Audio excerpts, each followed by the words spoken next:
Hello everyone, welcome back to the channel. This week, our topic is on pigeons and creoles.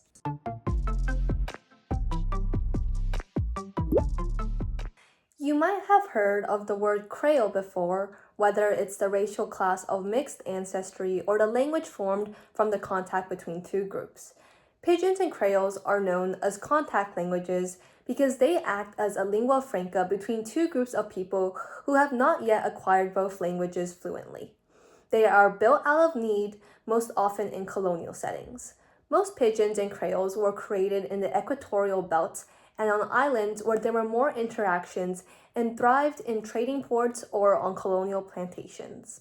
A pidgin is a conventionalized system of communication, but with significant simplifications, usually in the syntax, how the sentence forms, morphology, the words, and the phonology, the pronunciation.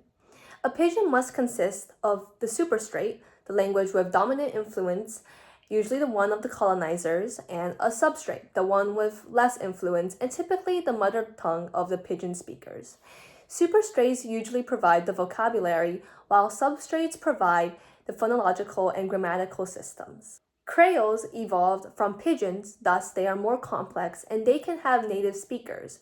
They are used in more social contexts as it becomes more integrated in daily life and works toward a fully fledged language.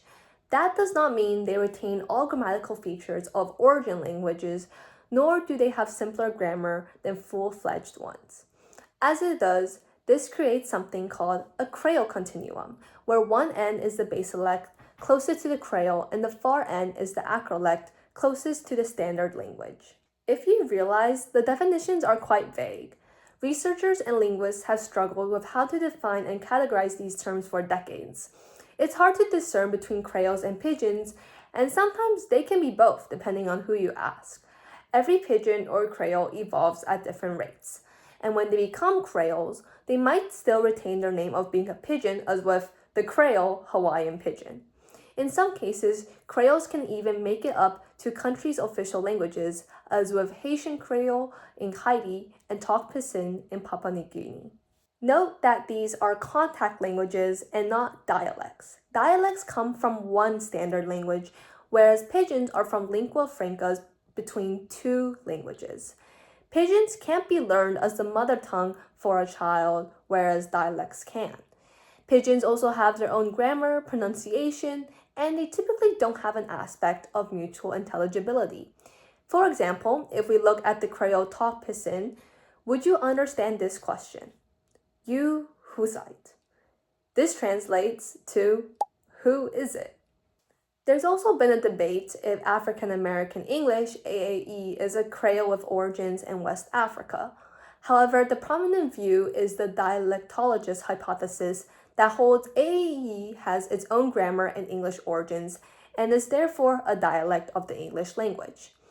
It didn't have the necessary conditions, especially demographically, in the US.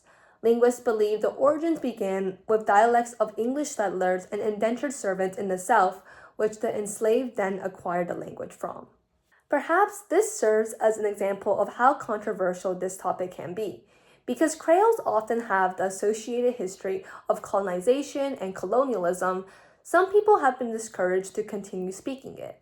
There is a lack of connection to ancestral languages. Then there's also the idea that because pidgins are simplified languages, they are somewhat inferior. The Singaporean government has been known for being adamant against using Singlish, afraid that using it would isolate them from worldwide commercial business and globalization. Yet, there's also been instances where standard languages borrow from these pidgin languages. English has borrowed phrases from Chinese pidgin English, notably with the example of long time no see. This directly translates from the Chinese greeting 好久不见.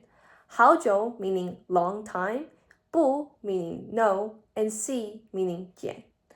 If you walk into Panda Express or any Chinese American fast food restaurant, chances are half the words like chow and chow mian are most likely derived from this pidgin as well. Pidgins and creoles are an extremely complicated and diverse topic. It would be impossible to cover every aspect in this short video alone, so let me know if you'd like a part 2. I'll read every comment and suggestion down below. I'll also link my citations and some more resources for anyone who is interested. But for now, that's the end of the video, and I'll see you guys next week.